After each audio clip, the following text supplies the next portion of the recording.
Hey, welcome everybody, Mr. On Demand Man with the Master Plan, and I'm here to go over a master plan for you to build your own custom NAS without having to actually put a computer together.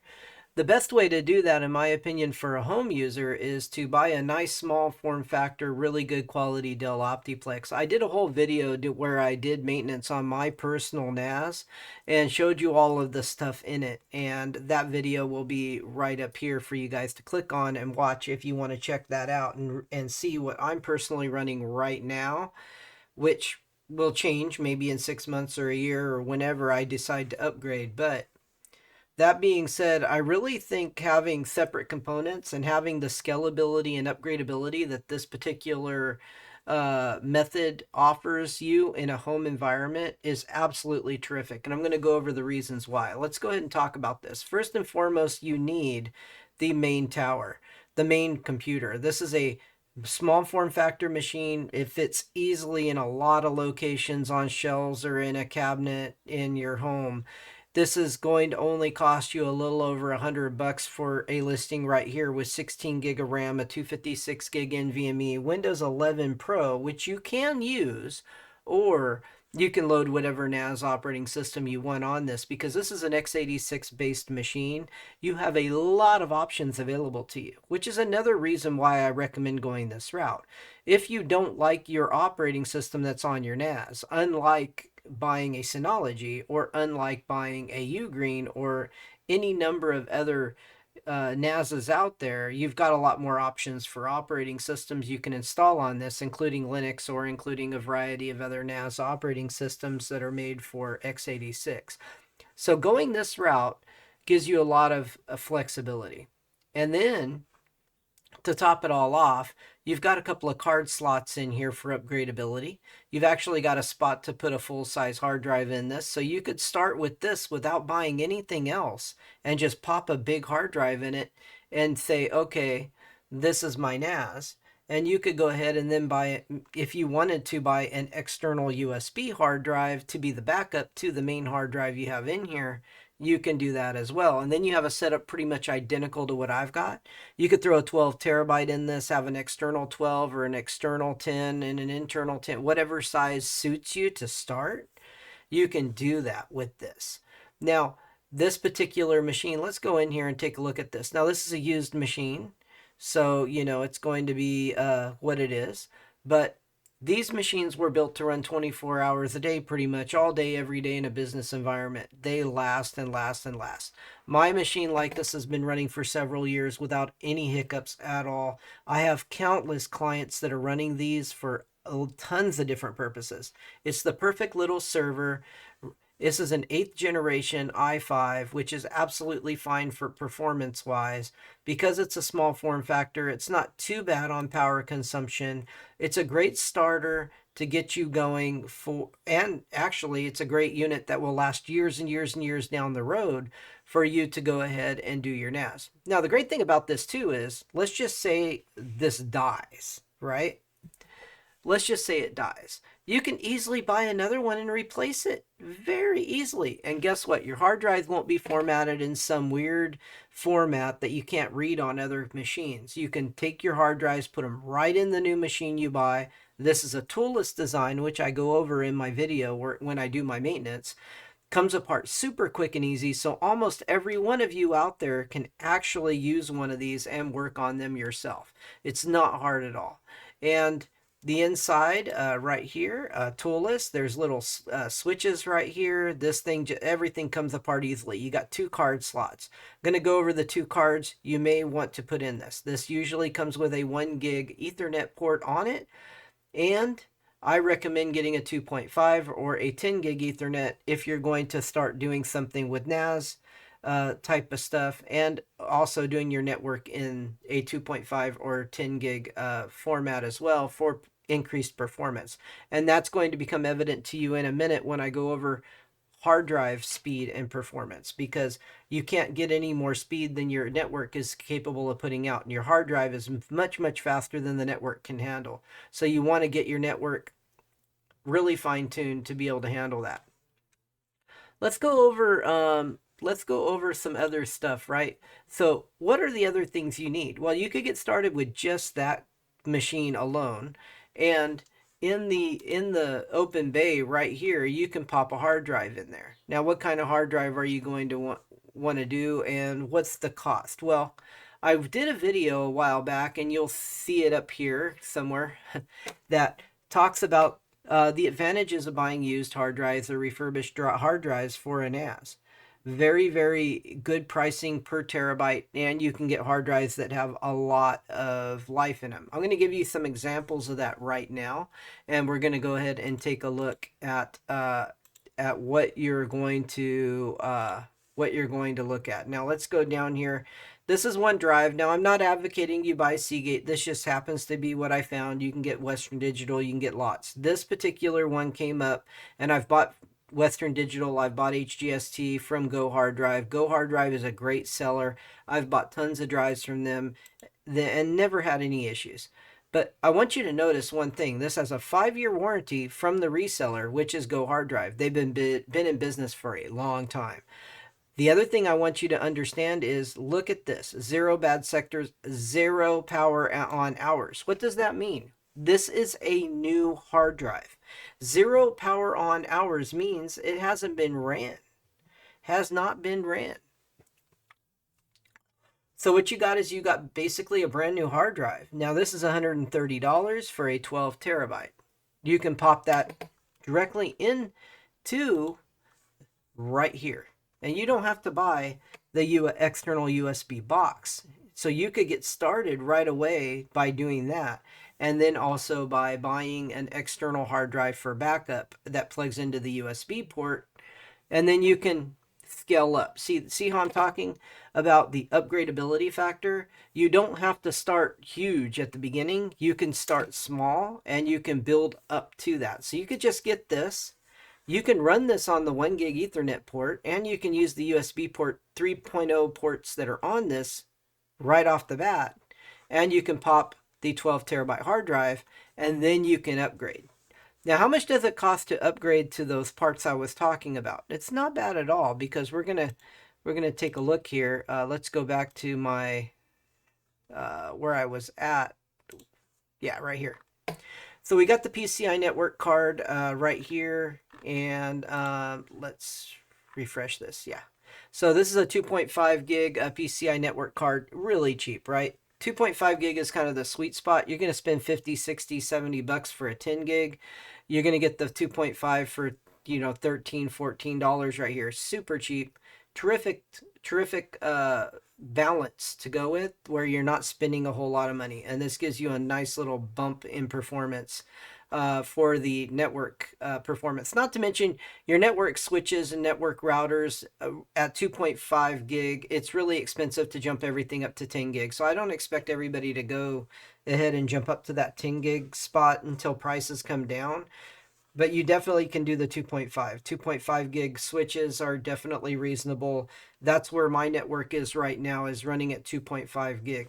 The other side of that is you're running at 2.5 gig, and you're not going to be taking advantage of the full speed of the hard drives, right? The internal hard drive is going to be running way faster than this is going to be able to push. So you're good. But if you go with a external hard drive case, you kind of want to think about the bandwidth, right? So this is a Gen 2, 3.2 Gen 2 10 gig. So if you do that and you pair that with a 10 gig network adapter, or if you get that and plan to upgrade to a 10 gig network adapter later, you're going to match the bandwidth up. See how that works? Now the other side of the coin is, what I did was I got a card that actually had 2 10 gig ports on it. You can find them if you look around. I bought this one right here, the Initech Red Comet U26. Unfortunately, this is not available even on Initech's website anymore. I'm not sure exactly what a good replacement for that is. When I find out, I'll do a great review on a USB 3.2 Gen 2 card that meets the needs of everybody. But I threw this in there at $35. This is a 3.2 Gen 2 10 gig expansion card, so that you could run this at the proper bandwidth. The other side of the coin there is that what I did was I bought 2 of these, and what I'm currently running is 2 of these. If you see my video where I did my maintenance, this particular case, that way I'm getting full 10 gig to each one of those cases. And there's 4 hard drives each in each one of those cases. That means that every one of those hard drives, guess what? This is a 2.5 gig card. Even if all 4 of those hard drives were being used up, that would equal the 10 gig. So the bandwidth, if you do your mathematics, which is very simple math in this situation, you can, make everything even out. That way you don't end up with a bottleneck in some spot where, oh, well, why is this running so slow? You get everything to try to match up as well as you can. You can't always make it perfect.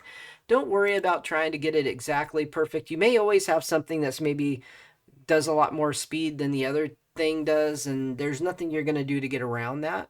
Especially with SSDs today, and this isn't taking into account using SSDs in this particular setup. This is just getting you integrated into the cheapest, most reasonably priced, upgradable NAS setup that you can go with. Absolutely. I mean, when you look at cost of NASs, this is a terrific way to go. Let's take a look some more here. So we got the machine, right? You've got a 3.2 Gen 2, and this is like maxed out, right? This is a 3.2 Gen 2 card. You got the Mediasonic enclosure, and you got a hard drive, and you've got the 2.5 gig Ethernet adapter. And all 4 of those things together come to $467. This is including getting you started with storage. Now, you're going to want to buy more hard drives later, but if you just do this and you don't have this, then you won't be able to add more hard drives. This is going to be full, but that's fine because you can always buy this later and buy more hard drives later. So you could throw a hard drive in this and you could get started as cheap as, let's remove this, let's remove this, let's remove this. And now what does our price jump down to? $242.90 just for the Optiplex and the Barracuda hard drive, and you're set to go. You pop that hard drive into that Optiplex. The Optiplex is already running Windows 11 Pro. Tons of tutorial videos out there for you to be able to set your server up with Windows 11 if you want to. And you don't even have to load any other operating system on the machine. That's entirely up to you. I am going to be doing videos on how to load different operating systems, and I'm going to show you how to take USB drives and then format and load these machines with that. With those different operating systems. So you'll definitely be able to take this machine and load anything you want up on it. That's the great thing about running a setup like this. Instead of, I highly recommend, I'm not a big fan of going down the route of things like Synology NASs or going down the road of all these name brands, because generally speaking, Western Digital, MyClouds, etc., they're running their own software. The hard drives are proprietarily formatted. You can't take the hard drives out. And these companies are requiring you to use certain hard drives in them now, like Synology, or else you're going to miss out on features in the unit. This type of system gives you hard drives that are usable in your other equipment. If you're running regular Windows PCs, it also gives you a system that's upgradable because there's slots inside the machine for upgradability. It's running an NVMe bootable drive. It's running a good i5 processor. The performance and the speed of the server itself is going to be far superior than the majority of those NASs out there that are Synology or other brands. There's a variety of different ones out there. And I'm going to tell you right now, $242 with 12 terabytes for an i5 NAS with 16 gig of RAM, loaded with an NVMe drive in it with 256 gig bootable drive. I mean, get out of here. How are you going to do it any cheaper than that? Why would you? Why would you, when those other NAS devices don't have the scalability or the upgradability that this does? And some people may argue, yeah, but they got more performance, the hard drives, the RAID array, the blah, blah, blah, blah, blah. You know, Windows has all of the backup capabilities that you need to back up your data. If you want to run Windows, if you want to run Linux, if you want to run any number of other NAS OSs, they've got all kinds of tools. You've got way more options. And if one of them becomes obsolete, you can load a different OS on this particular device. Not to mention, I've talked, I've talked to people about the